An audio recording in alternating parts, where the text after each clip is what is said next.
Assalamualaikum warahmatullahi wabarakatuh. Kami dari kelompok hukum adat kelas A ingin menampilkan video hasil dari pembuatan makalah tentang konflik tanah hukum adat. Sebelumnya nama saya Gideon George Marcel. Nama saya Cesar Yudo Rampen. Nama saya Vero Salbani. Nama saya Iman Yadi Wiryawan. Nama saya Ahmad Judaipa. Nama saya Farhan Narawangsa Anggara. Nama saya Ahmad Rifki Bestiati. Jika ada kesalahan dalam pembuatan video mohon dimaafkan. Terima kasih. Cuy, lu pada udah tahu belum kasus yang lagi ramai dibicarain di Riau? Apa sih? Dia kayak kasus sengketa tanah gitu. Ntar deh gue share ya ke lu pada. Coba lihat dah. Oh, kasus ini.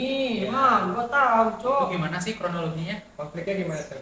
Kalau dari pengetahuan gue sih, jadi perusahaan ini nih kayak ngambil wilayah gitu.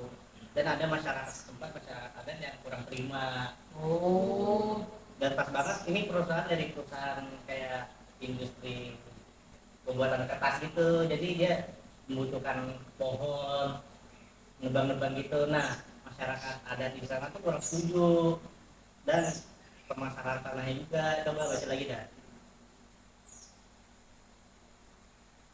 Nah, oh gitu. Itu ya konfliknya. Gua tahu sih itu sebenarnya penyebabnya gimana. Itu gimana tuh penyebabnya? Jadi itu berawal dari lahan konveksi hutan tanaman industri HTI milik PT RAPP yang berada di kawasan tanah oleh masyarakat desa. Cuman eh, masyarakat ini menuntut paksa pihak perusahaan untuk mengembalikan tanah milik rakyat tersebut karena itu merupakan eh, tanah milik rakyat dan Iya. si masyarakatnya ini pengennya itu melakukan musyawarah untuk menyelesaikan masalah tersebut. tapi itu ada juga sih bentrok-bentrokan juga. Sebenarnya ada sih, itu pas setelah terjadi bentrok fisik kayak gitu tuh itu langsung masyarakat desa Gunung Salem itu sama PT-nya itu langsung menyelesaikan secara kedua belah pihak Oh, iya. secara damai. Jadi itu dihadiri sama Kapolsek. Jadi mediasi gitu ya. Iya, secara mediasi untuk menyelesaikan jalan tengahnya gimana. Tuh. Ada nggak sih sebenarnya solusi buat penyelesaian kasus ini? Gua ada nih beberapa solusi. Apa sih sebenarnya? Nih, bentar ya gue baca dulu. Yang pertama itu ada perbaikan sepeda motor yang rusak sesuai kategori yang teridentifikasi. Yang kedua, penggantian biaya dan penggantian korban yang terluka yang berjumlah 16 orang yang telah teridentifikasi. Oh, banyak juga ya. Yang terakhir, ketentuan saksi adat dari masyarakat Desa Gunung Sahilan yang akan diberikan ke PT RAPP. Jadi itu solusinya. Oh, Lu sih ada sih. Ada sih beberapa. Jadi kayak kedua belah pihak akan melakukan pengawasan seluruh proses di atas dan tidak dikaitkan dengan masalah lain, dan ada permasalahan yang timbul akan diselesaikan secara musyawarah dan mufakat atau sesuai dengan alur patutnya. Terus masalah tuntutan masyarakat Desa Gunung Sahilan tentang lahan dan khusus luas 2000 hektar akan dibicarakan di forum terbuka. Terus ada upaya penyelesaian konfliknya. Jadi dia membentuk tim perwakilan masyarakat adat, pemberlakuan sanksi adat kepada pihak perusahaan. Sanksinya tuh seperti diberikan 3 ekor kerbau, 3 ekor sapi, dan uang pelaksanaan helatan sebesar 30 juta. Oh, berarti nggak pakai itu ya, hukum adat gitu ya. Ya, jadi sesuai gitu ya Iya. hukumannya.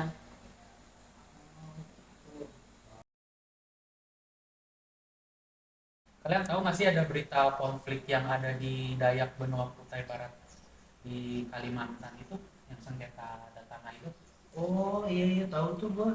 Jadi tuh kronologinya tuh kayak di daerah Kampung Muara Tae itu ada korporasi perkebunan sawit sama korporasi tambang batu bara yang masuk ke dalam lahan yang dimiliki oleh masyarakat adat Kampung Muara Tae, yang mana di lahan itu masih ada sengketa wilayah adat antara Kampung Muara Tae dan Kampung Muara Pona kalau nggak salah deh. Jadi mereka masih berselisih dan kalau nggak salah dari masyarakat adat Kampung Muara Ponaknya itu ngejual lahan yang sebetulnya masih bersengketa antara Kampung Muara Tae dan Kampung Muara Ponak, dan dijual ke perusahaan tambang itu dan semburan sawit. Mereka akhirnya berkonflik dan terjadi konflik horizontal juga di antara Kampung Muara Tae dan Kampung Muara Ponak yang sebetulnya mereka serumpun karena dari daya penuh itu.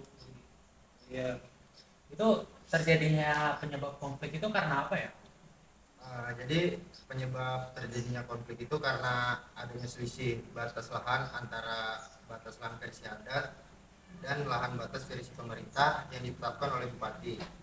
Jadi ada sebagian lahan yang ditetapkan bupati masuk ke wilayah Kampung Muara Ponak, sebagian besar ada lahan yang telah digarap turun-temurun oleh warga kampung. Nah, jadi sesuai batas adat dan telah dijual sepihak oleh warga Muara Ponak yang tidak mempunyai hak garap ke perusahaan. Nah, surat keputusan bupati tersebut pernah digugatkan PT UN di Samarinda, namun gagal, dan kemudian masyarakat melaporkan kasus penyerbutan lahan ke Komnas HAM. Akhirnya beberapa warga masyarakat melakukan aksi sepihak dengan penghentian kegiatan perkebunan. Namun dilaporkan oleh pihak perusahaan ke polisi, sehingga ditangkap dan menjalani proses hukum. Perusahaan juga selalu menggunakan kewenangan aparat untuk menghentikan tekanan dari masyarakat. Modus perusahaan menguasai wilayah adat dengan cara ini sudah berjalan lama. Proses tersebut yaitu mengadu domba warga dengan cara memobilisasi masyarakat lain yang tidak berhak atas lahan untuk mengakui kepemilikan tanah dan menjual tanah adat ke perusahaan dan memberi janji palsu. Tapi ada nggak sih cara mereka menyelesaikan konflik tersebut? Ada bro, waktu itu pernah dibaca masyarakat adat memilih menempuh jalan spiritual dengan menggelar ritual sumpah adat. Dengan sumpah adat ini masyarakat Kampung Muara Tae menyerahkan personalan kepada para leluhurnya.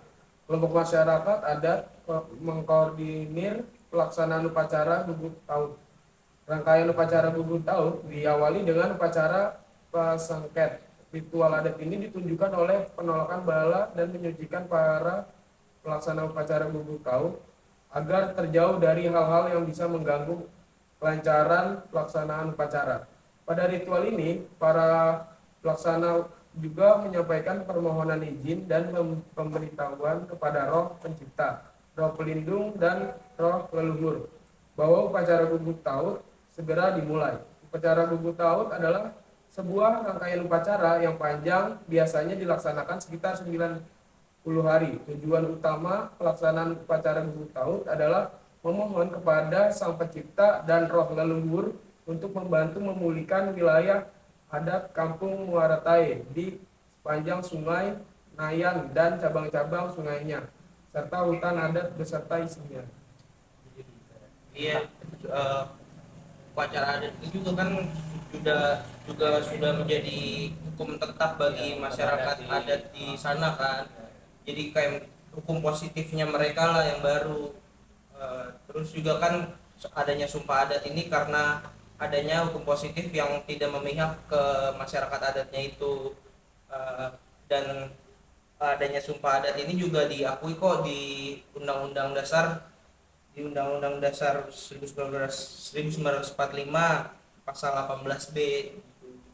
Ini menyelesaikan masalah itu harus dengan cara adat juga ya? Iya, bisa dan diakui oleh negara, dan negara harus menghormati putusan adat mereka.